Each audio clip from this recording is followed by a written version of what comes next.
ምዕራፍ 19 ላይ እንደዚህ ይላል። በስልካችንም ይሁን በመጽሐፋችን እናውጣና አብረን እናያለን። የእግዚአብሔርን ቃል የተለያየ ክፍል ስለምናይ እዚሁ አካባቢ ማለት ነው። ንጉሱም ሕዝቅያስ ቁጥር 1 ላይ ይህንም በሰማ ጊዜ ልብሱን ቀደደ፣ ማቅም ለበሰ፣ ወደ እግዚአብሔርም ቤት ገባ። የቤቱንም አዛዥ ኤልያቄምን ጸሐፊውንም ሳምናስን የካህናቱንም ሽማግሌዎች ማቅ ለብሰው ወደ ነቢዩ ወደ አሞጽ ልጅ ወደ ኢሳይያስ ይሄዱ ዘንድ ላካቸው። እነርሱም ሕዝቅያስ እንዲህ ይላል፣ ይህ ቀን የመከራና የተግሳጽ የዘለፋም ቀን ነው። ልጆች የሚወለዱበት ጊዜ ደርሷል፣ ለመውለድም ኃይል የለም። ምናልባት በሕያው አምላክ ላይ ይገዳደር ዘንድ ጌታው የአሦር ንጉሥ የላከውን የራፋስቂስን ቃል ሁሉ አምላክህ እግዚአብሔር ይሰማ እንደሆነ አምላክህ እግዚአብሔርም ስለ ሰማው ቃል ይገስጸው እንደሆነ ስለዚህ ለቀረው ቅሬታ ጸልይ አሉት። ቁጥር 1 ላይ ይህንም በሰማ ጊዜ ልብሱን ቀደደ፣ ማቅም ለበሰ፣ ወደ እግዚአብሔርም ቤት ምን አለ ይላል ገባ ይላል። እና ስለ ሕዝቅያስ ነው የምንነጋገረው። ርዕሱን በኋላ ላይ ቀይረዋለሁ። አሁን ግን ከሕዝቅያስ ሕይወት ምን እንማር እንላለን። በኋላ ግን ወደ ዋናው ርዕስ እገባለሁ። እና ይሄ ንጉስ የይሁዳ ንጉስ ነው። በዚህ ወቅት እስራኤል እና ይሁዳ በጣም እግዚአብሔርን ማምለክ ያቆሙበት በጣም የጨለማ ሰዓት ነው። እግዚአብሔር በምድር ላይ መመለክ የቆመበት ሰዓት ነው። በሰሜኑ በኩል ያለው በሰማሪያ ንጉሱ ማን ነበር? ሆሴ ነበር። ምዕራፍ 17 ላይ ስናይ ሆሴ የሚባል ንጉስ ነበር ይላል። እና ይሄ ንጉስ በነበረበት ጊዜ ሁሉ የሚያመልኩት የአማልቅን አማልክቶች ነው። ያ ከግብጽ ያወጣቸው ከፈርዖን የታደጋቸውን እግዚአብሔር የረሱበት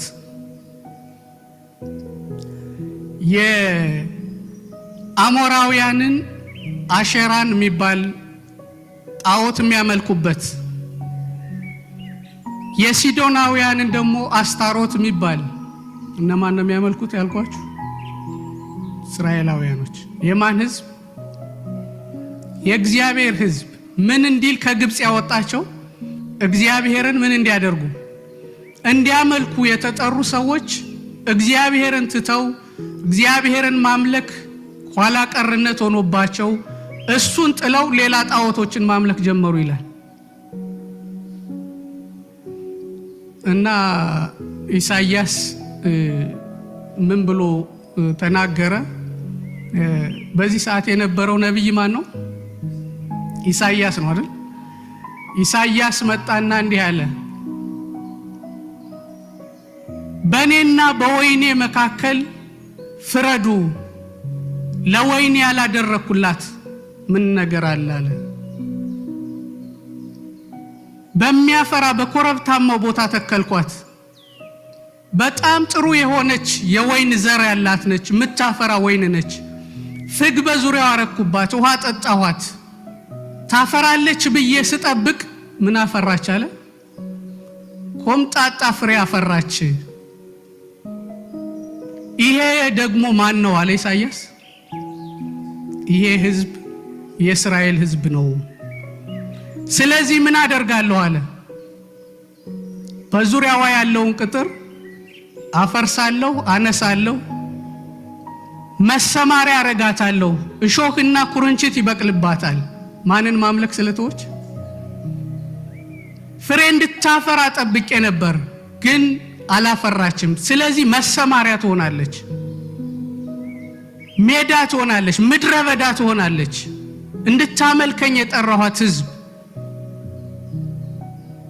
ምዕራፍ 18 ስትሄዱ አሶር መጣና ሰማርያን ከበበ ይሄ ትንቢት ነው የተፈጸመው እነሱ ማምለክ ትተዋል እግዚአብሔርን የሌላ ሕዝብ ጋር ተቀላቅለዋል ስለዚህ አሶር መጣና ምን አደረጋቸው የአሶር መንግስት መጣና ምን አደረጋቸው ይላል ወሮ ዘው አልተቀመጡም ይገርማችሁ ምንድነው ያደረጋቸው እያንዳንዱን እየለቀመ ከየቤቱ አውጥቶ ወሰዳቸው ይላል ወሰዳቸውና በነሱ ፋንታ ማንን አመጣ ወደ ሰማርያ ሌላ ሕዝብ አመጥቶ ሰማርያ እስራኤል ውስጥ አሰፈረ እግዚአብሔር ትወርሳላችሁ ያሏትን ምድር ማን ወረሳት ሌሎች አሕዛብ ወረሷት ለምን ቢባል እግዚአብሔርን ማምለክ ተው መጸለይ በእነሱ ዘንድ ቀርቶ ሌላ ነገር ሆነ የሚያመልኩት ሌላ ነገር ሆነ እና ምድሪቱ ላይ ሌሎች አሕዛብ ሰፈሩባት ይላል እና እግዚአብሔር በጣም የሚገርመው ምን አደረገ ይላል ሌላ ሕዝብ መጥቶ እስራኤል ላይ ሲሰፍር እግዚአብሔር ምን ላከ ይላል አንበሳ ላከባቸው ይላል እና አንበሳ ልቆ ምክንያቱም ምድሪቱ ላይ እግዚአብሔር የሚባል ነገር ጠፋ ሌላ አምልኮ ሆነ አንበሳ ላከና አንበሳ ምን አደረጋቸው ይላል ሰባበራቸው ይላል ከዛ ደነገጠ ሕዝቡ እዛ የሰፈረው ሕዝብ ከዛ ወደ አሶር ንጉስ ላኩ የምድሪቱ አምላክ ምን እንደሚፈልግ አናውቅምና የሚያውቅ ሰው ንገረን ሊጨርሰን ነው አሉ ከዛ ቶሎ ብሎ ንጉሱ ሲሰማ የአንድ ከሌዊ የሆነ እስኪ ሄድ እዛ ምድር የሚደረገውና አምላክ ምን እንደሚፈልግ አንተ ነው የምታውቀው ብሎ ምን አደረገው ይላል ወደዛ ምድር ላከው ወደ ሰማርያ መጣና አስተማራቸው እግዚአብሔር እንዴት እንደሚያመልኩ አስተማራቸው ወደ የቤታቸው ሲገቡ ግን ምን ያደርጉ ነበር ይላል በአደባባይ ወጥተው እግዚአብሔርን ማምለክ ተማሩ ቤታቸው ግን እያንዳንዳቸው ቤት ውስጥ የራሳቸው ጣዖት አለ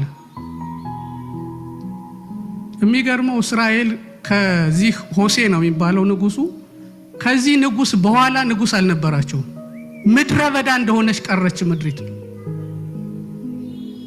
በየት በኩል በሰሜኑ በኩል በደቡቡ በኩል ደግሞ የሚገርማችሁ ማን ተነሳ ይላል ምዕራፍ 18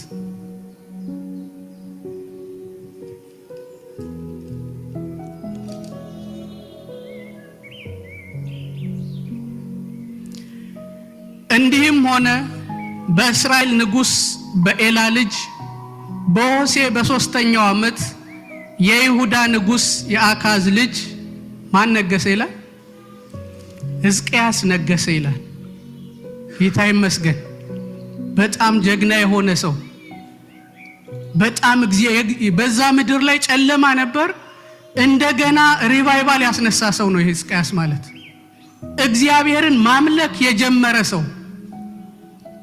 መሰዊያን ያደሰ ሰው ዳዊት በሚሄድበት በነበረው በዛ መንገድ መሄድ ጀመረ ይላል ቁጥር 3 አነቡ ምዕራፍ 18 በዛ ምድር በአይሁድ የነበሩ በኢየሩሳሌም የነበረ ጣዖትን አምልኮን በሙሉ ምን አደረጋቸው ይላል ሰባበራቸው አቃጠለ አፈራረሰ ይላል በዚህ ምድር የሚመለከው ማን ነው አለ ይላል እግዚአብሔር ነው የሚመለከው በዚህ ምድር ሁሉን ነገር አጠፋ ይላል ከምድራቸው ያ ባዕድ አምልኮ ያለውን በዛኛው የሰሜኑ ምን ሆኗል ማን ይዞታል እስራኤልን ማን ይዞታል አሶር ይዟቸዋል ቀጥሎ አሶር ማንን ሊይዝ ነው ማንን ይሁዳን አይደል? እስራኤል አሁን ከሁለት ተከፍሏል አይደል? ያ የሰለሞን ልጅ ታስታውሳላችሁ። ኢዮሮብዓም የሚባል እና ሮብዓም የሚባሉ ሁለት ንጉሶች ሆነው ሰሜኑና ደቡቡን ተከፋፍለውታል።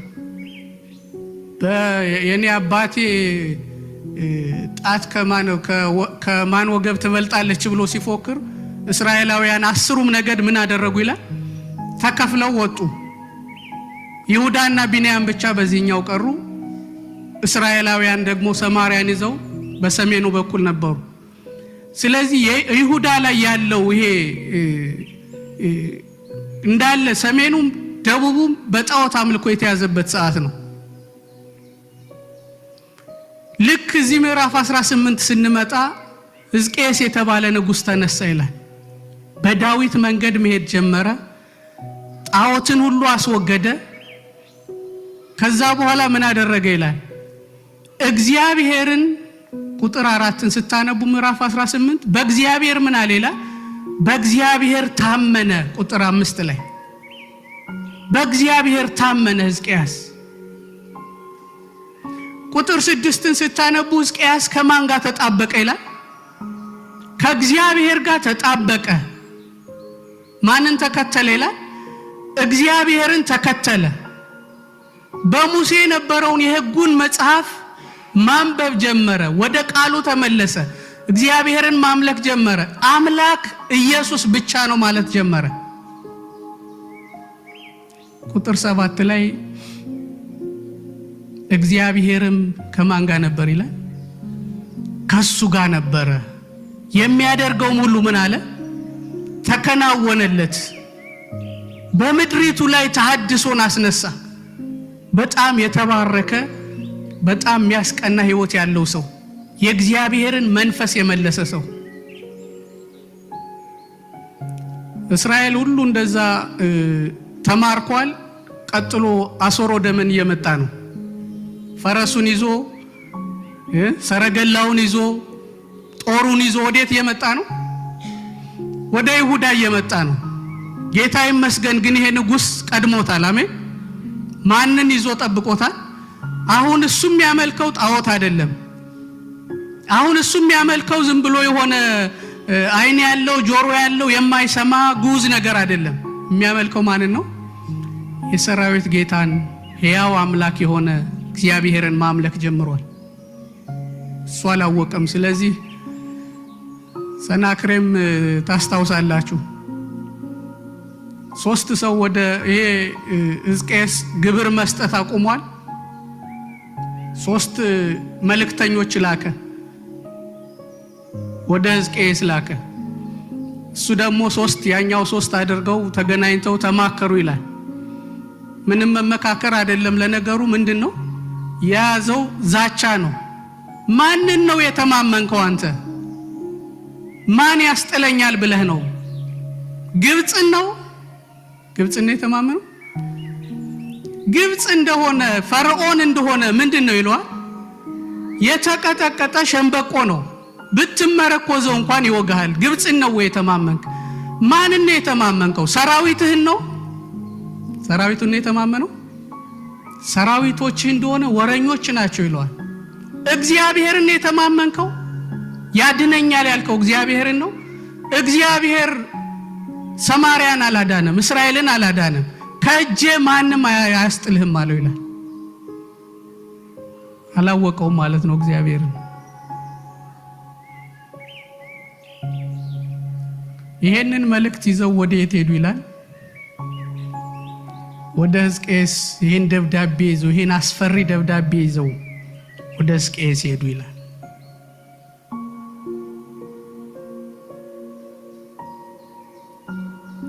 ሕዝቅያስ ይሄንን አስፈሪ ደብዳቤ ሲሰማ ወደ ማን ሄደ ይላል? ወደ ግብጽ ነው ሄደው? ወደ ሰራዊቱ ሄደ? ወደ የት ሄደ ይላል? ጌታ ይባርከው። በጣም አስፈሪ የሆነ አስደንጋጭ ሆነ፣ ዛቻው ከባድ የሆነ ከአቅሙ በላይ የሆነ ፈተና መጣበት። ይሄ ንጉስ ግን ምን አደረገ ይላል? ደብዳቤውን ይዞ ወዴት ገባ ይላል? ወደ መቅደሱ ገባ፣ ወደ እግዚአብሔር እግር ስር ገባ፣ ወደ አምላኩ ገባ እና እንዲህ አለ። ሕዝቅያስም ደብዳቤውን ከመልእክተኞቹ እጅ ተቀብሎ አነበበው። ቁጥር 19-14 ላይ ነው። ወደ እግዚአብሔር ቤት ወጥቶ በእግዚአብሔር ፊት ምን አደረገው ይላል አላችሁ? ያው ስም እጠራለሁ አረሳውም። ሰላም ናችሁ ይሄን ሕዝቅያስም ወደ እግዚአብሔር እንዲህ ብሎ ጸለየ። በኪሩቤል ላይ የምትቀመጥ የእስራኤል አምላክ አቤቱ አንተ ብቻህን የምድር ነገስታት ሁሉ አምላክ ነህ። ሰማይና ምድርን ፈጥረሃል። አቤቱ ጆሮህን አዘንብልና ስማ። አቤቱ ዓይንህን ከፍተህ እይ። በሕያው አምላክ ላይ ይገዳደር ዘንድ የላከው የሰናክሬምን ቃል ስማ አለው ይላል። ጌታ ይመስገን። በማን ፊት ዘረጋው ደብዳቤውን? ከዛ ዘርግቶ አለቀሰ አይልም። አንተ ምንድነህ አለው? አንተ ጌታ ነህ፣ እማመልክህ አምላክ፣ የምትሰማ ነህ፣ የምትመልስ ነህ፣ የሰራዊት አምላክ እታመንሃለሁ። ይሄን የሰናክሬምን ዛቻ ታጠፋዋለህ፣ ትችለዋለህ አንተ የኔ አምላክ አለው ይላል። በምስጋና በፊቱ ቀረበ። የሰናክሬም ጦር ቁጥሩ ራሱ በጣም ብዙ ነው። አስታውሳላችሁ? 185,000 ነው። በዙሪያው ይሄ ሁሉ ህዝብ እንግዲህ ለሁለት ነገድ ነው የሁሉ ህዝብ የከበባቸው። ፈረሰኛ ሰረገላ ሁሉ ከቧቸዋል። በጣም አስጨናቂ ሰዓት ነው። እየፈሩ እየተንቀጠቀጡ ጧት ሲነሱ ምን ሆኗል ይላል? እግዚአብሔር ሌሊት መልአኩን ልኮ። ስንት መልአክ ለዚህ ሁሉ ጦር? አንድ መልአክ ልኮ እግዚአብሔር ሰራዊቱን ሁሉ ምን አድርጎታል ይላል? በድን አድርጎታል ይላል። ኢየሱስ ጌታ ነው። ወደ እግዚአብሔር ስትጮሁ ያስፈራችሁን በድን የሚያደርግ አምላክ ነው። ወደ እግዚአብሔር የጮኸ ሰው የሚያስፈራህን በድን ያደርጋል እግዚአብሔር። ታስታውሳላችሁ? እስራኤላውያን በፈረስ ተከተሏቸው። ፊታቸው ቀይ ባህር አለ። ከዛ ሙሴ ወደ እግዚአብሔር ጮኸ ይላል። በጣም እነዛ አስፈሪ ፈረሰኛ ሰረገላ 600 ምናምን የሚሆን ሰረገላ ተከትሏቸዋል። ያውቋቸዋል፣ የሚያስፈሩ ናቸው። ከዛ ባህሩን ተሻገሩ። የእግዚአብሔር ቃል ሲናገር ዛሬ የምታዩቸውን ግብፃውያን እስከመቼ ለዘላለም አታዩዋቸውም ብሏል። ተሻግረው ሲጨርሱ እነዚህ አስፈሪ ጄኔራሎች ኮሎኔሎች ሲረግጧቸው የነበሩ በጣም የሚያስፈሩ ምናቸውን አዩት? አልሰማዋችሁም? ሬሳቸውን ነው ያዩት። ካያችሁም ምናቸውን ነው የምታዩ? ይህ አስፈሪ የተባለ ጀግና የተባለ ግን ወደ እግዚአብሔር ስትጸልዩ ወገኖች ካያችሁም አታዩዋቸውም። ካያችሁም ደግሞ በድናቸውን ነው የምታዩት። ጀግና ስለሆነ የኛ አምላክ በእግዚአብሔር ፊት የሚጸልይ ሰው፣ እሱን የታመነ ሰው የፈራችሁትን ነገር ምኑን ነው የሚያሳያችሁ? ከነ ኃይሉ ከነ ግርማው ያሳያችሁም። ስትጮሁ ጠላታችሁን እግዚአብሔር በድን አድርጎ ነው የሚያሳየው። እነሱ ተሻገሩ፣ እነሱ ዘመሩ፣ ጠላቶቻቸው ግን በድን ሆኑ ወገኖች።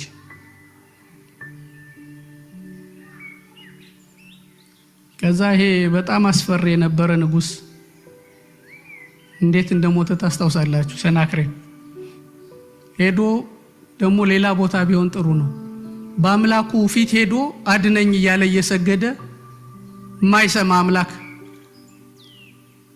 እንደዛ ሁሉ ዛቻ፣ ያ ሁሉ ማስፈራራት፣ ያ ሁሉ ትዕቢት ጠፋና አምላኩ ስር ሆኖ ሲጸልይ አምላኩን እርዳኝ ሲል ማን ገደለው ይላል?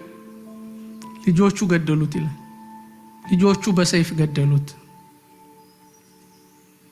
ምዕራፍ 19 እንደዚህ ያለቀ። ምዕራፍ 20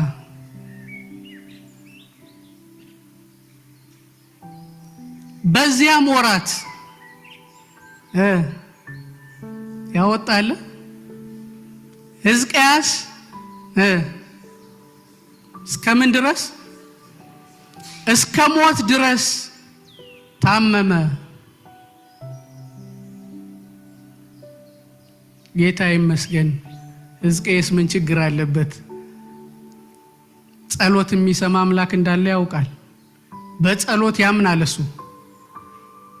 ከዛ ኢሳይያስ መጥቶ ትሞታለህ ቁጥር 1 ላይ ስታነቡት ቤትህን አስተካክል ትሞታለህ አለው ይላል። ከዛ እሱ እስኪወጣ ጠበቀና ምን አደረገ ይላል ሕዝቅያስ? ፊቱን መለሰና ትናንት ሰምቶታል ይሄ ጌታ አሜን። ሰናክሬምን ያን ሰራዊት ያን ግዙፍ ሰራዊት አመድ ያደረገለት ጌታ ጸሎት ዛሬም ይሰማል አለ እና ወደ ማን ጮኸ ይላል? ይሄ ማይድን በሽታ ነው በቃ ለመሞት ተዘጋጅ ሲሉት እሱ ወደ ማን ጮኸ? ግዴ እስኪወጣ ጠበቀው ነብዩን። ሲወጣ ጠበቀና ግድ የለም እሱ ጸሎት ይሰማል፣ በእግዚአብሔር ፊት እጮሃለሁ። ይሄ ለሁሉ ከባድ የሆነ እግዚአብሔር ፊት ግን ምንድነው አለ? ቀላል ነው አለ እና በማን ፊት ቀረበ ይላል? በእግዚአብሔር ፊት ቀረበ። እንዴት አድርጎ ጸለየ ነው የሚለው? እጅግም አድርጎ አለቀሰ። በእግዚአብሔር ፊት አጥብቆ ምን አደረገ? ጸለየ በእግዚአብሔር ፊት። ትናንት ያዳንከኝ እግዚአብሔር፣ ትናንት ያስመለጥከኝ እግዚአብሔር። ልክ እንደዚህ ሲጸልይ ንጉሱ ትሞታለህ ብሎት ሄዷል ነብይ ኢሳይያስ። ከዛ ከንትኑም አልወጣም። ከዛ እግዚአብሔር ምን አለው ይላል ነብዩን? ተመለስ አለው። ጸሎቱ ተሰምቷል። የጸሎቱን መልስ ይዞ መጣ ኢሳይያስ። አንኳኳ በሩን። ምን ይዞ ነው የመጣው? መልስ ይዞ፣ የጸሎት መልስ፣ ፈውስ ይዞ መጣ። ያ ጸሎት የማይድን በሽታ ፈውስ ይዞለት መጣ። እግዚአብሔር ጸሎት ይሰማል ወገኖች። ለጮሁ ለታመኑት ሰዎች እግዚአብሔር ያስመልጣል። ለሰው ከባድ ነው፣ ለኢሳይያስ ከባድ ነው፣ ለእግዚአብሔር ግን ቀላል ነው። ብዙዎች ብዙ አማልክት አምልከው እስራኤላውያን እንኳን ሳይቀሩ ብዙ ነገር አምልከው አልዳኑ። እግዚአብሔርን ያመለከ ሕዝቅያስ ጸሎቱን መከራውን ሁሉ ጸሎቱን በእግዚአብሔር ፊት ያፈሰሰ ሕዝቅያስ ዛሬም በእግዚአብሔር ፊት ጮኸ። እግዚአብሔር ተመለስ አለው። ስንት ዓመት ተጨመረለት ይላል? ስንት? 15 ዓመት ተጨመረለት ይላል። እና የሚገርማችሁ ዝም ብሎ ሊበላ ሊጠጣ አይደለም የጸለየው ሕዝቅያስ። በቃ ዝም ብሎ ሊዝናና አይደለም። በምድሪቱ ላይ የተነሳ ሪቫይቫል አለ፣ ተሐድሶ አለ። እሱን ማስቀጠል ይፈልጋል። በንጹህ ልብ በእግዚአብሔር ፊት ሆኖ ጮኸ። ሌላው ደግሞ በጣም አስፈላጊ የነበረው ጸሎት፣ ልጅ አልወለደም ነበር። በዳዊት ዘር ውስጥ ከዙፋኑ ላይ አይታጣ ተብሎ ተነግሯል። ይሄ ሰው ካልወለደ ራሱ ንጉስ ማን ይሆናል አለ ሕዝቅያስ። ማን ይሆናል? እኔ ገና እንኳን አልወለድኩም። ይሄ ራእይ መቀጠል አለበት።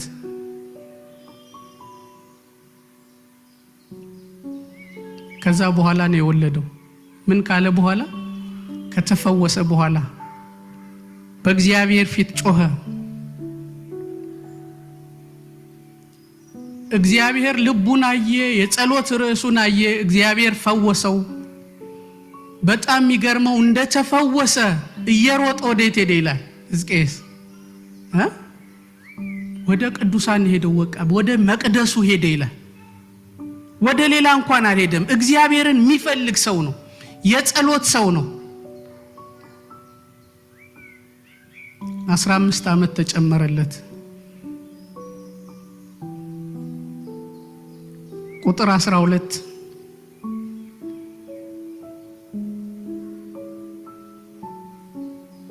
ቁጥር ቁጥር 12 ምዕራፍ ስንት ላይ ነው? ምዕራፍ 20 በዚያም ወራት የባቢሎን ንጉስ የባልዳን ልጅ በሮዳክ ባልዳን ሕዝቅያስ እንደታመመ ሰምቶ ነበርና ደብዳቤና እጅ መንሻ ወደ ሕዝቅያስ ላከ። ሕዝቅያስም ደስ አለው። ግምጃ ቤቱንም ሁሉ ብሩንና ወርቁንም ቅመሙንና የከበረውንም ዘይት መሳሪያም ያለበትን ቤት በቤተ መዛግብቱም የተገኘውን ሁሉ አሳየው።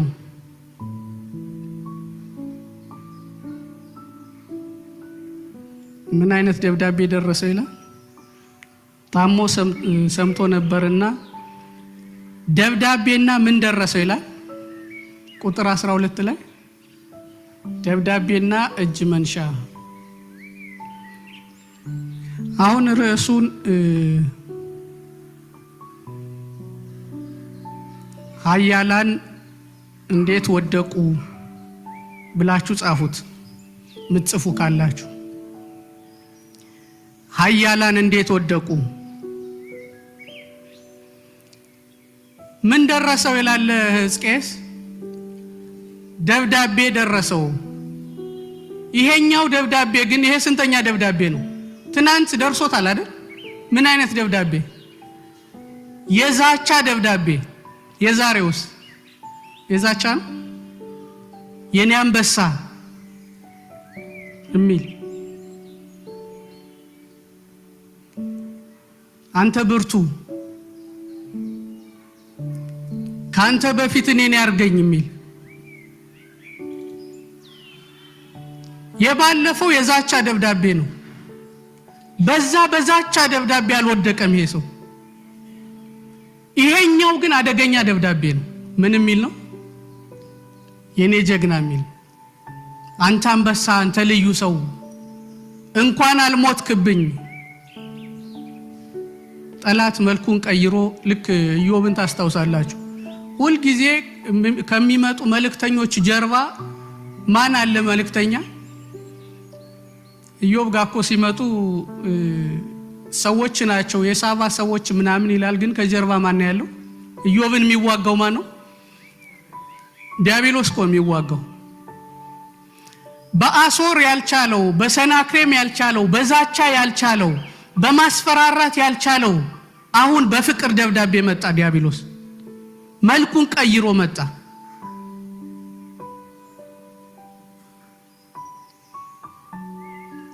ጠላት መቼም ቢሆን አይተኛም። ለቅዱሳን ለሚጸልዩ ሰዎች፣ እግዚአብሔርን ለሚያመልኩ ሰዎች 24 ሰዓት ምን ያደርጋል? ይዞራል። በዚህ ሞክሮ ካጣችሁ በዛ ይሞክራል፣ በዛ ሞክሮ ካጣችሁ በዛ ይሞክራል። ይዞራል ሁሌ። እስከመቼ? ከዚህ ነፃ የሆነ የለም አለ። ምንም ጠላት በቃ ምን ያለ እኔ በኢየሱስ ነኝ ምናምን ብትሉ ከዚህ ሰላም ይሆናል? የማይዋጋው ዲያብሎስ የማይዋጋው 24 ሰዓት ይዞራል። በዛቻ በማስፈራራት አምልኮን ያላስቆመ ዲያብሎስ በፍቅር በስጦታ ወርቅን በመስጠት ወደዚህ ሰው መጣ። ብዙዎችን የሚገርማችሁ ያስጣለው የዛቻው ደብዳቤ አይደለም፣ የእግዚአብሔርን ሰዎች እና ጠላት ሁለት መሳሪያ ነው ያለው። አላችሁ? የተኛ የለም አይደል? ካለ ጠቁሙኝ። ኢየሱስ ጌታ ነው። ዲያብሎስ ሁለት ደብዳቤ ያለው፣ ሁለት መሳሪያ ያለው፣ ሁለት ኃይለኛ መሳሪያ ያለው። አንደኛው ይሄ ዝም ብሎ ቦጅቧጃ የሆኑትን ሰዎች የሚያስፈራራበት ነው፣ ጸሎት የሚያስቆምበት። አርፈ ቁጭ በል ነግሬያለሁ ምናምን ሲል በእሺ ከነካሁት ልጄን ይገለዋል ብሎ ቁጭ ነው የሚለው። በዛቻ ነው የሚያስቆመው። ይሄ በጣም ኃይለኛ ከሆነ ደግሞ ልክ ለሱ እንደ ሚሳኤል ደግሞ ሽንገላ የሚባለው መሳሪያው ነው። ውሸትና ሽንገላ የሚባለው አደገኛው መሳሪያ ነው። በዛቻ ካልቻላችሁ ይሄኛውን ከባዱን መሳሪያ ነው የሚጠቀመው። ከኔ ጋር ናችሁ? እና ብዙዎች የእግዚአብሔርን ሰዎች ስታዩ ጎልያድን ልኮ ያውቃል።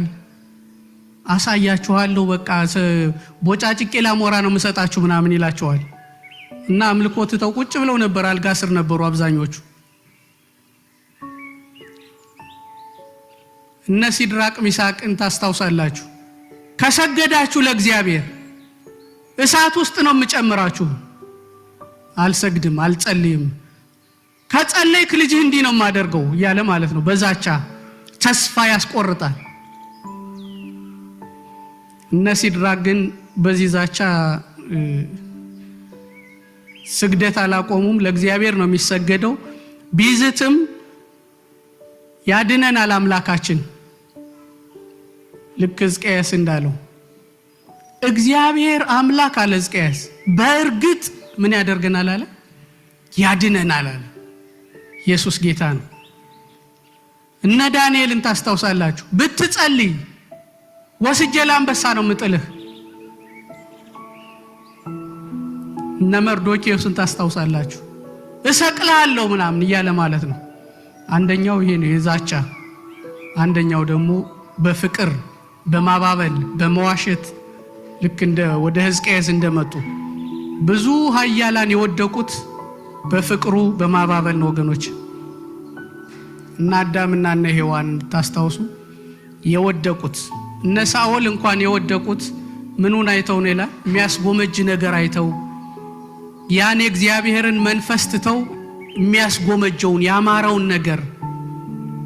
እነ ሔዋንም ጎምጅተው አታሏቸው ነው የሞቱት።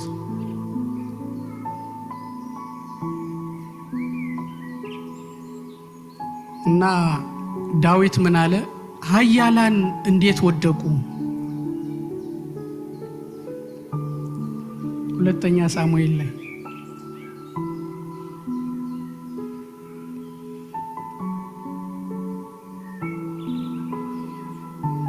ምዕራፍ 1 ጀምሮ እንደዚህ ይላል። ምዕራፍ 1 ላይ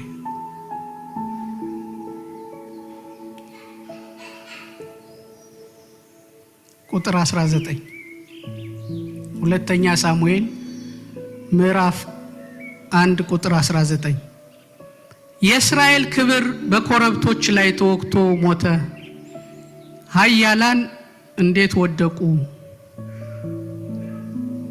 ይሄ ምንድን ነው ታስታውሳላችሁ? የማን ቃል ነው ይሄ? ይሄን የሚናገረው ማን ነው? ዳዊት ነው።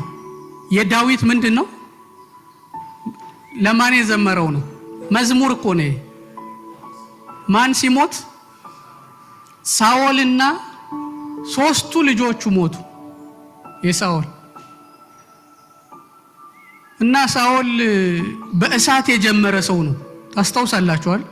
አገልግሎቱን በእሳት በትንቢት የጀመረ ነብይ ሆኖ የጀመረ እና ዳዊት በጣም የተባረከ ሰው ነው። ለሳኦል ነው እንደዛ ወዳጁ ነው። በጣም ያሰቃየው መከራውን ያሳየው ሰው ነው። እና ያ አሽከር ይለዋል፣ አማሊቃዊ ነው። እየሮጠ መጥቶ ለዳዊት ምን አለው ይላል? ሳኦል ሞተ። እንዴት ሆኖ ሞተ ሲለው እንጃ እንግዲህ እሱ ለመወደድም ፈልጎ ይሁን ወደዛ ተሻግራችሁ ስታነቡት ሌላ ነው የሚለው። እሱ ደግሞ የሚለው ቆስሎ አገኘሁት ምን በለኝ አለው ይላል። ጨርሰኝ ውደቅብኝ አለው ይላል። ከዛ እኔ ምን አደረኩት አለ። ሲያቀብጠው ጨረስኩት አለ። የሚሸለም መስሎታል። ዳዊት እንደዛ አይነት ሰው አይደለም። እሰይ አሳዶ የእጁን አገኘ የሚል ሰው አይደለም። አንተ ምን አይነት ሰው ነህ አለው። ትንሽ እንኳን እንዲው አይሰቀጥጥህም ነው የሚለው ራሱ ስታነቡት። ትንሽ እንዲው እግዚአብሔር የቀባውን እሱን ስትገል እንዲው ትንሽ እንኳን ትንሽ ምን አይነት ሰው ነህ አለው ይላል። እና ራስ ስለሆነ ያመጣው ደሙ ባንተ ላይ ይሁንበት አለ ይላል። ወስደው በሱ ምን አሉት? ወደቁበት ይላል። ይሄን እግዚአብሔር የቀባውን ሰው አለ ወገኖቼ። እንደው ተባባሉ ባልልም እዩዋቸው እስኪ ጥጋቸው ያለውን ሰው ተያዩ እስኪ። እኔ ከነ ሳኦልም በላይ የተቀባ ህዝብ ነው እኮ ይሄ አይደል? ከበዳችሁ? ቢከብዳችሁም የተቀባችሁ ናችሁ። የተመረጠ ህዝብ፣ የተወደደ ህዝብ፣ እግዚአብሔር የመረጠው ህዝብ እና እሱን አከበርከው ማለት እግዚአብሔርን አከበርክ ማለት ነው። ይሄ እኮ ወንድሜ እግዚአብሔር የባረከው የቀባው በሱ ላይ አንዳች ክፉ አላደርግም ስትሉ ጌታ ደስ ይለዋል። የዳዊት ልብ እሱ ነው ወገኖቼ። እግዚአብሔር የወደደው ምኑን አይቶ ወደደው ይላል ዳዊት? ልቡን አይቶ ነው የወደደው ይላል። ያን አሳዳጁን ያን አስቸጋሪውን ሰው ቢሆንም ግን ጌታ እኮ ያለው ሰው ነው። ይሄ ኢየሱስ ያለው ደሙ የፈሰሰለት ሰው ነው። የከበረ ሰው እኮ ነው ይሄ ሰው የሚል ሰው እግዚአብሔር እንዴት ደስ ይለዋል ወገኖች። ግን ሳኦል ይሄ ኃያል የነበረ ሰው የተቀባ ሰው የእስራኤል ክብር በኮረብቶች ላይ ተወግቶ ሞተ አለ ዳዊት። ዳዊት ዘመረ ይላል። እንዲያውም ህዝቡን ሁሉ ያስጠኑና ምን አድርጉት አለ ይላል? አዘምሩት፣ ይሄን ዝማሬ ሁሉ ይዘምረዋል ይላል። ለሳኦል መዝሙርን አወጣ። ሳኦል ምንድነው አለ? በኮረብቶች ላይ ይሄ የእስራኤል ክብር ኃያላን እንዴት ወደቁ፣ የፍልስጤማውያን ቆነጃጅት ደስ እንዳይላቸው፣ የቆላፍቱም ቆነጃጅት እልል እንዳይሉ በጌት ውስጥ አታውሩ፣ በአስቀሎናም አደባባይ የምስራች አትበሉ። እናንተ የጊልቦዋ ተራሮች፣ የጊልቦዋ ተራራ ምንድነው? ሳኦል ምን ያለበት ነው? የወደቀበት የሞተበት ተራራ ነው። እናንተ የጊልቦዋ ተራሮች ሆይ የሳኦል ጋሻ በዘይት እንዳልተቀባ የኃያላን ጋሻ በዚያ ወድቋልና ዝናብና ጠል አይውረድባችሁ፣ ቁርባንንም የሚያበቅል እርሻ አይሁንባችሁ። ከሞቱት ደምና ከኃያላን ስብ የዮናታን ቀስት አልተመለሰችም፣ የሳኦልም ሰይፍ በከንቱ አልተመለሰም። ሳኦልና ዮናታን የተዋደዱና የተስማሙ ነበሩ፣ በሕይወታቸውና በሞታቸው አልተለያዩም። ከንስር ይልቅ ፈጣኖች ነበሩ፣ ከአንበሳም ይልቅ ብርቶች ነበሩ። የእስራኤል ቆነጃጅት ሆይ ቀይ ሐርና ጥሩ ግምጃ ያለብሳችሁ ለነበረው በወርቀ ዘቦም ላስጌጣችሁ ለሳኦል አልቅሱለት። ኃያላንም በሰልፍ ውስጥ እንዴት ወደቁ! ዮናታንም በኮረብቶችህ ላይ ወድቋል። ወንድሜ ዮናታን ሆይ እኔ ስለ አንተ እጨነቃለሁ። በእኔ ዘንድ ውድህ እጅግ የተለየ ነው ነበረ። ከሴት ፍቅር ይልቅ ፍቅር ለእኔ ግሩም ነበረ። ኃያላን እንዴት ወደቁ! የሰልፍም ዕቃ እንዴት ጠፋ ብሎ ይናገራል ወገኖች። እኔ ሕዝቅኤል ከነዚህም በላይ ኃያል ሰው ነበር። ግን ምን አለ ይላል? ወደቀ። በምን ወደቀ ይላል? በምን አይነት ደብዳቤ ወደቀ ይላል? ጠላት ዲያብሎስ አታለለው፣ የእግዚአብሔርን ሰው አባበለው።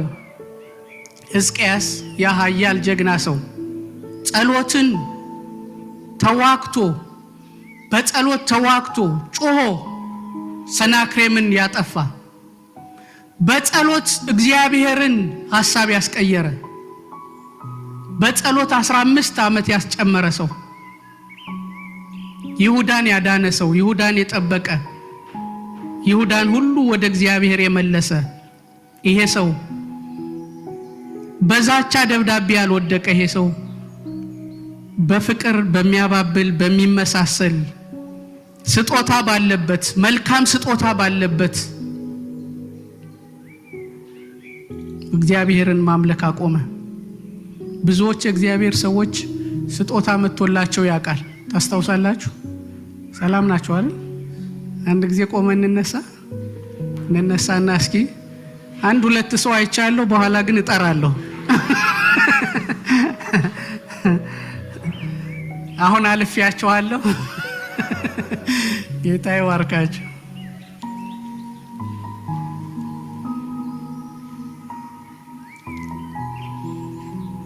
ብዙ ሰዎች ስጦታ መጥቶላቸው ያውቃል።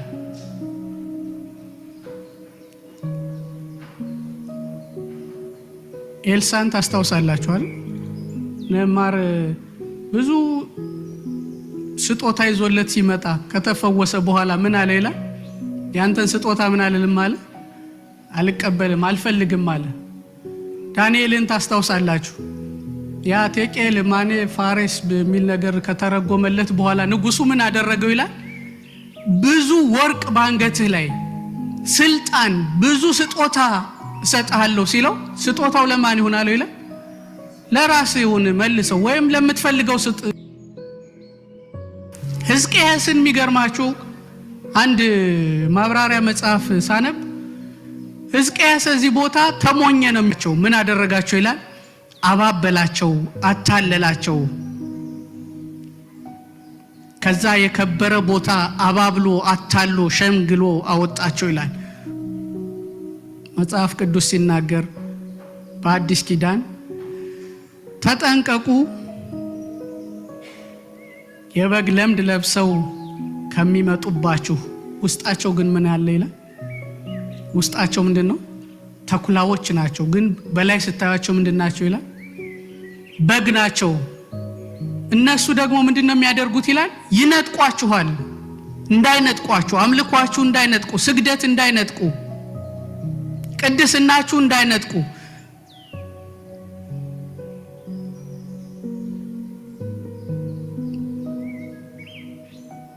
በዘመኑ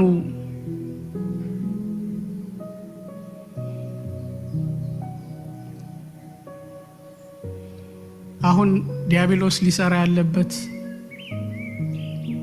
የምን መልአክ መስሎ ነው? መጽሐፍ ቅዱስ ሲናገር በመጨረሻው ዘመን ዲያብሎስ በጉልበት በኃይል አይደለም የሚመጣው ወደ ቤተ ክርስቲያን። የምን መልአክ መስሎ ይላል መጽሐፍ ቅዱስ? የብርሃን መልአክ መስሎ ይመጣል። ብዙ ተአምር እያደረገ ይመጣል። እሳትን እንኳን ከሰማይ ምን እያደረገ ይላል? እያወረደ ድንቅና ተአምራትን እያደረገ ይመጣል። ኢየሱስ ግን ሲናገር ከዚህ ሁሉ ምን በሉ ይላል? ተጠንቀቁ ይላል። ይሄም ምድር የበላው በጉልበት አይደለም ዲያብሎስ የበላው አይደል? ይሄ ምድር እኮ የክርስቲያን ሀገር ነው። አላሁ ክርስቲያን ክርስትናቸውን የበላው ዲያብሎስ በእውቀት፣ በሀብት፣ በስጦታ፣ በልዩ ልዩ ነገር ኢየሱስን ነጠቃቸው። ኢየሱስን ዲያብሎስ የሚቀማው በጉልበት ካልቻለ በፍቅር ነው ወገኖች። በተለይ አሁን ምድራችንን ሁሉ ብታዩ ምን የሚባል ትምህርት መጥቷል? አሁን የማነቃቂያ ትምህርት አልሰማችሁም?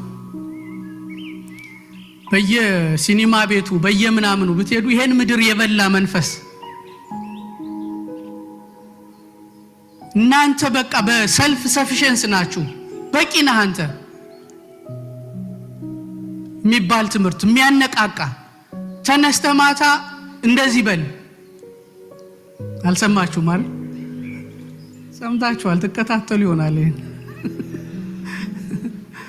ሎ ኦፍ አትራክሽን የሚባል የኔ ነው በልሱን ተነስተህ በጧት ወጣቱን ሁሉ የሚያስተምሩት የኔ ነው፣ ያ መኪና የኔ ነው፣ ያ ቤት የኔ ነው በል። አትራክት አድርገው ቀማው፣ በቃ እንትን በለው፣ ውሰደው ምናምን አይነት እና በቂ ናችሁ እናንተ። የማን ያነቃቋችኋል? ሜዲቴሽን ተነስታችሁ አመስግኑ። ማንን ነው ስትሉ እግራችሁን፣ እጃችሁን፣ አፍንጫችሁን እና በጣም እየተበረታታ እግዚአብሔር ከምድራችን ላይ ይስበረው። አውሮፓን ባዶ ያደረገ ከክርስቶስ መንፈስ ውጭ የሆነ መልካም ንግግር፣ መልካም ቃላት ሁሉ ወገኖች የዲያብሎስ ነው። ምንም አያስፈልገንም፣ እኛ በቂዎች ነን የሚያስብል ስታዩት ደስ የሚል መንግስት የሚደግፈው ብዙ ክርስቲያኖች ፓስተሮች እንኳን አሁን አነቃቂዎች ናቸው። ያነቃቃሉ ተነስተው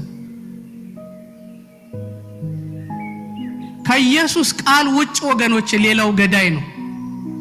ሁሉ ነገር መጨረሻ ላይ ምን ያደርጋችኋል? ባዶ ያደርጋል። ስትሰሙት ደስ የሚያሰኝ ነው፣ የሚጣፍጥ ነው፣ ለወጣቱ ጥሩ ነው የምትሉት ነው። ምድሪቱን ግን መጨረሻ ላይ ያለማን ያስቀራል?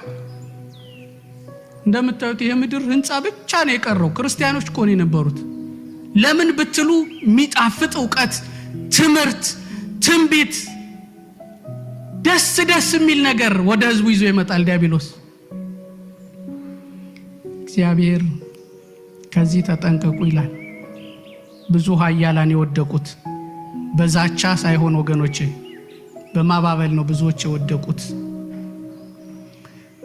የወደቁት በቁጣ። ዲያብሎስ በቁጣ ይመጣል። በቁጣ ካልቻላችሁ በፈገግታ ይመጣል። እያገባባችሁ እየሳቀ ደስ እያለው ጓደኛ ሆኖ ይመጣል። በጥላቻ ካልቻለ በምን ይመጣል? በፍቅር ይመጣል። የበግ ለምድ ለብሶ በመቀማት በመንጠቅ ካልቻለ በስጦታ ይመጣል ዲያብሎስ። ምክንያቱም መጽሐፍ ቅዱስ ሲናገር ምንድነው ነው የሚለው?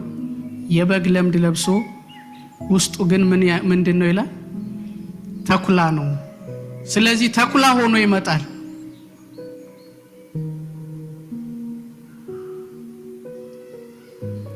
መጽሐፍ ቅዱስ ሲናገር ወደ እውነት ሁሉ የሚመራን ማን ነው? እግዚአብሔር መንፈስ ቅዱስ ያስፈልገናል ወገኖች። ምን የሚያደርገን? ወደ እውነት ሁሉ የሚመራን፣ እውነት የሆነውን ነገር የሚያሳየን የእግዚአብሔር መንፈስ፣ ይሄን ክፉ የሚያስመልጠን።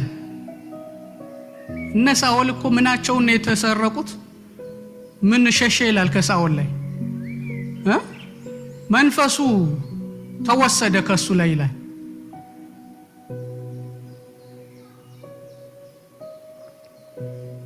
ጳውሎስ ደግሞ ሲናገር የዲያብሎስን ሐሳብ ምን አንለውም ይላል? አንስተውም። ለምንድነው ስትሉ ጳውሎስ መንፈስ የተሞላ ነው። የእግዚአብሔር መንፈስ ያለበት ሰው ነው። ይሄንን ክፉ ማምለጥ የሚችል ወገኖች የእግዚአብሔር መንፈስ ዕለት የሚሞላ ሰው ብቻ ነው። መንፈስ ቅዱስን የተሞላ ሰው ወደ እውነት የሚመራ፣ እውነትን ከውሸት የሚለይ። ማክሰኞ ዕለት እያወራን ነበር፣ መቼ እንደሆነ ባላስታውስም ባለፈው ነው መሰል። አሁን የትንቢት ነብይ የሚባል ነገር አሁን አስፈሪ ሆኗል አይደል? ግን ለቤተ ክርስቲያን ምንድነው በጣም አስፈላጊ። ዛሬም ለእናንተ የምነግራችሁ እንድትጮሁ ትንቢትን ስጠኝ ጌታ ሆይ። እኔ ነኝ ያልኩት? ማን ያለው? አጥብቃችሁ ምንን ፈልጉ ይላል። ትንቢትን አልሰማዋችሁም? በብርቱ ፈልጉ ይላል። አዎ እና ፈርታችሁታል እናንተ፣ ምክንያቱም አስፈሪ ሆኗል አይደል? ነብይ ራሱ ምን ሆኗል? የኦልሞስት የስድብ ስም እኮ ይመስላል አይደል? አንተ ነብይ እኮ ከተባለ ስድብም ሊመስል ይችላል። ለቤተ ክርስቲያን ግን ምን የተባለ ነው? ለቤተ ክርስቲያን ግን የምንታነጽበት የምንጽናናበት፣ እንዲያውም ልሳን ከምትናገሩ ይልቅ ጳውሎስ ምን ይላል? ትንቢትን በብርቱ ፈልጉ። ምክንያቱም ልሳን እናንተን ያነጻል፣ ትንቢት ማንን ያነጻል ይላል? ጉባኤውን ቤተ ክርስቲያንን ያንጻል። ጠላት ግን አውቆ እሱን አስፈሪ አድርጎ ከቤተ ክርስቲያን እሱ ከሌለን ባዶ ነው ምን ሆነው። ስለዚህ አሁን እንድንሸሸው እንድንፈራው ሳይሆን ምን እንድናደርግ ነው የሚያስፈልገው? ምን እንድናደርግ? እንድንመረምር። ለመመርመር ደግሞ ምን ያስፈልጋል? አቅም ያስፈልጋል። ምን አይነት አቅም? መንፈስ ቅዱስ። ለመመርመር ለማወቅ እንጂ እንድንገፋው አይደለም። ባለፈው ያልኳቸው ነበር። ትንቢትን አሁን ገና ሲመጣ የባድቤንተን ኳስ ታውቃላችሁ አይደል? አትይዙትም። በአየር ላይ ነው ይዛችሁ የምትመቱት። አታስጠጉትም ገና ልክ እንደሱ ነው አሁን ትንቢት ሲመጣ ማንም አይቀበለው ጠብቁ ብቻ ባየር ላይ ነው ምን መልሰው ግን መጽሐፍ ቅዱስ ምን ይላል ትንቢትን አትናቁ ያዙና ምን አድርጉት መርምሩት እግዚአብሔር የምንመረምርበት መንፈስ ይስጠን ወገኖች እግዚአብሔር ለቤተ ክርስቲያን ትንቢትን ይፈልጋል ትንቢት በመካከላችን እንዲሰራ እግዚአብሔር ይፈልጋል ግን ምን ይደረግ ይላል መርምሩ ስለዚህ ጳውሎስ የእግዚአብሔር መንፈስ ስለነበረበት የዲያብሎስን ሐሳብ አንስተውም ይላል ከጀርባው መጣ አንዲት ሴት ምን አለችው ይላል አንተ የልዑል ጌታ የልዑል ባሪያ አንተ ጀግና አንተ አንበሳ ሲለው እንደ ሕዝቅኤል አሜን ሃሌሉያ ነው ያለው ምን አደረገ ይላል አያትና መረመረና ምክንያቱም ምን አለው የሚመረምር መንፈስ አለው እና ምን አደረገው ይላል መንፈሱን ኢየሱስ ጌታ ነው ይሄ መንፈስ ያስፈልገናል ወገኖች ዘመኑን እንድንሻገር ዘመኑን እንድናመልጥ ዘመኑን ከእግዚአብሔር ጋር ተጣብቀን እንድንጨርስ እንዳንወድቅ እንዳንቆም የሚያደርገን አምልኮ እንዳናቆም ስግደት እንዳናቆም የሚያደርግ የእግዚአብሔር መንፈስ እንዳንሸወድ የሚያደርግ የእግዚአብሔር መንፈስ ጠላት ዲያብሎስ አሁን የሚሰራበት በብዙ ስጦታ በብዙ ማባበል ህብረት አያስፈልግም ፍቅር አያስፈልግም ምንም አያስፈልግም ብቻህን በቂ ነህ በሚልበት ዘመን በቤት ሁን አምልክ በሚልበት በሚያባብልበት ዘመን የእግዚአብሔር መንፈስ ግን ያስመልጣል ወገኖች የሚያስመልጥ የእግዚአብሔር መንፈስ እና ኢየሱስ መንፈስ ተሞልቶ ወደ ምድረ በዳ ወረደ ይላል ምን ተሞልቶ ይላል ኢየሱስ ጌታ ነው እና ይሄ የፊተኛውን አዳም የጣለው እባብ የኋለኛውን አዳም ሊጥል መጣ ይላል ምን ይዞ ነው የመጣው ጥቅስ ይዞ አይደል አታስታውሱ ማቴዎስ 4 ላይ ጥቅስ ይዞ እያባበለ ሊጥለው የኋለኛውንም አዳም ምክንያቱም ሰርቶለታል አይደል የፊተኛው አዳም ላይ ሰርቶለታል ይሄኛው የኋለኛው አዳም ግን ምን ተሞልቶ ነው የሚጠብቀው መንፈስ ተሞልቶ ሌላ ምን ሆኖ ነበር ይላል በጾም በጸሎት ሆኖ ቃሉን ተሞልቶ እነዚህን ሰዎች አይጥላቸውም ወገኖች አሜን መንፈስ የተሞሉ ቃሉን የተሞሉ የሚጮሁ የሚጾሙ የሚጸልዩ እግዚአብሔርን የሚፈልጉ ሰዎች ዘመኑን ይሻገራሉ እግዚአብሔር በዚህ መንፈስ ያስነሳን ወገኖች እግዚአብሔር ይህን መንፈስ ይስጠን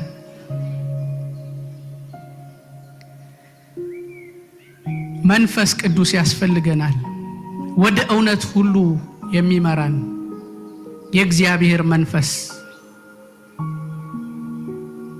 ሁለተኛው የሚያስፈልገን ይሄን የዲያብሎስ ብዙ ኃያላኖችን የጣለበት ክፉ እንዳይጥለን እንድናመልጥ እንድናስመልጥ መጽሐፍ ቅዱስ ሲናገር እንደዚህ ይላል የዲያብሎስን ሽንገላ ተቃወሙ ዘንድ እንዲቻላችሁ የእግዚአብሔርን ዕቃ ጦር ሁሉ ልበሱ መጋደላችን ከማን ጋር ነው ከደምና ከስጋ ጋር አይደለም ከሰናክሬም ጋር አይደለም ከአለቆችና ከስልጣናት ጋር ከዚህም ከጨለማ ዓለም ገዢዎች ጋር በሰማያዊ ስፍራ ካሉ ከክፉ መንፈሳውያን ሰራዊት ጋር ነው እንጂ ኤፌሶን 6:11 የእግዚአብሔርን ዕቃ ጦር ልበሱ እሱን የለበሱ ምን ይላሉ ይላል እንዲቻላችሁ መቃወም እንዲቻላችሁ ማሸነፍ እንዲቻላችሁ ሽንገላውን ምኑን ነው ሽንገላውን መቃወም እንድትችሉ ብዙዎችን የጣለ ምንድነው ነው የእግዚአብሔር ቃል የሚለን ብዙዎችን የጣለው በማስፈራራት ሞክሮ ካልቻለ የሚመጣው በሽንገላ ነው ቀጥሎ የሚመጣው ይሄን ሽንገላ እንድትቃወሙ የሚያደርግ ደግሞ የእግዚአብሔርን ዕቃ ጦር አንሱ ብሎ የእግዚአብሔር ቃል ይናገራል ወገኖች። እግዚአብሔር ይርዳን። እግዚአብሔር ይርዳን። የእግዚአብሔርን መንፈስ እንድንሞላ፣ ቃሉን እንድንሞላ፣ የእግዚአብሔርን ዕቃ ጦር እንድንሞላ፣ እግዚአብሔርን በጾም በጸሎት እንድንፈልገው፣ በእግዚአብሔር ፊት እንድንጮህ፣ ዘመኑን እንድናመልጥ መንፈስ ቅዱስ ምን መረምርበትን አቅም እንዲሰጠን፣ ጥሩ ከሚመስሉ ግን ውስጣቸው ነጣቂ ከሆኑ፣ መልካም ከሚመስሉ ቃላቶች፣ መልካም ከሚመስሉ ወዳጅ ከሚመስሉ ሕዝቅያስ ይሄን በማድረጉ ጠቅላላ እስራኤላውያን ሁሉ ወዴት ተጓዙ ይላል በኋላ ወደ ባቢሎን። የባቢሎን መጥቶ የጎበኘው ያየው ያታለለው ክፉ መጥቶ እንዳለ ዘርፎ ሁሉን ነገራቸውን ነው የወሰደው። በምን መጥቶ? በሽንገላ መጥቶ፣ በማታለል መጥቶ። ስለዚህ መንፈሳችን ከነቃ ዲያብሎስን መቃወም እንችላለን ወገኖቼ። ምናችን ይንቃ ዛሬ? መንፈሳችን ይንቃ። በምን ይንቃ? በእግዚአብሔር መንፈስ። የእግዚአብሔርን መንፈስ ዕለት ተሞሉ እንጂ ምኖች አትሁኑ፣ ሞኞች አትሁኑ ይላል እግዚአብሔር ቃል። ዕለት መንፈሱን ተሞሉ። በወይን ጠጅ አትስከሩ። በምን ተሞሉ? በመንፈስ ቅዱስ ተሞሉ። መንፈሱን ተሞሉ። የእግዚአብሔርን መንፈስ ተሞሉ። እሱን ያደረጉ ሰዎች አይሸወዱም፣ ይለዩታል። ሲያሞግሳችሁም ይገባችኋል። እንደ ጳውሎስ ሲያሞግሳችሁም ድምጹን ትለያላችሁ፣ ድምጹን ትለያላችሁ። ጆሮአችሁ ይሰራል። መንፈሱ ካለበን ስጦታው ይገባናል። አንሸወድም፣ አንታለልም፣ አንሸነገልም። የእግዚአብሔርን መንፈስ ተሞሉ። ኢየሱስ 40 ቀንና ሌሊት ጾመ ጸለየ ይላል። ዲያብሎስንም አሸነፈ ይላል። ሽንገላውን አሸነፈ ይላል። እንደነ ሔዋን እንደነ አዳም አልወደቀም ብሎ ይናገራል። ወገኖቼ ዘመኑ አስፈሪ፣ ዘመኑ አስቸጋሪ፣ መንፈስ ለተሞሉ ግን ሁሉ ቀላል ነው ወገኖቼ። የእግዚአብሔር መንፈስ ላለባቸው ግን ሁሉ ቀላል ነው። እግዚአብሔር ይርዳን። እንጸልያለን። ከዚህ ነጣቂ ከሆነ ሸንጋይ ከሆነ አንዳንድ ቃል ተናገሩ። እኔን አስመልጠኝ፣ አንቃኝ። ዛሬ ከዚህ አታላይ አምልኮን ሊያስቆም፣ ስግደትን ሊያስቆም፣ ተስፋ ሊያስቆርጠኝ ከወጣው ክፉ ሃሌሉያ። መንፈስ ቅዱስ እናመሰግንሃለን። አንዳንድ ቃል ተናገሩ። እግዚአብሔር መንፈስ ቅዱስ